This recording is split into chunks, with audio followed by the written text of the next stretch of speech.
Namaste, welcome to SAM-VAD, together in conversation, and I'm Sunil Rao here.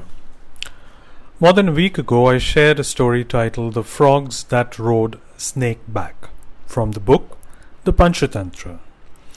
Tradition ascribes this fabulous work to Vişņu Śarma, meaning preserver of bliss. This was prompted by a thought. What are we riding on? Now, SAM-VAD together in conversation to the ones paying heed is where we try to draw your attention to things that matter and the importance of your attention. That is, because our life's experience would ultimately amount to whatever we had paid attention to. Attention is as fundamental as food, and we go blundering about seeking ways to assuage the craving instead of learning how to provide ourselves with what we need sensibly and calmly. Once our attention is drawn to the mechanism of why and what we give attention to, it is as if a veil has been stripped off and we become freer in our action and choices, and that is our endeavour. This week, I bring to your attention an excerpt titled Gatekeepers and Our Perception, from an article titled Algorithmic Gatekeepers by Sean Fuller. But before we go on to the excerpt, here is what Dr. Robert Ornstein had pointed out in his book, Meditation and Modern Psychology, that the two major ways in which we make sense of the world is: first, we use our sensory systems to discard and to simplify the incoming information. Second, we further sort the amount of information that does come in along a very limited number of dimensions, out of which we construct our awareness.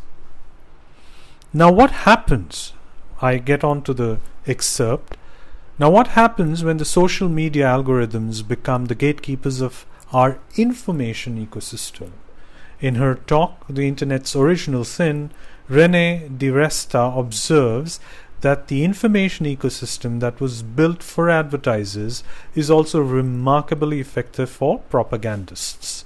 The recommendation algorithms prioritize what is popular and engaging over what is true. Some of the major newspapers, like the New York Times and the Washington Post, use their own algorithms to analyze story content and combine this with measures of how well the stories perform on Facebook to decide which future stories to recommend on their Facebook pages.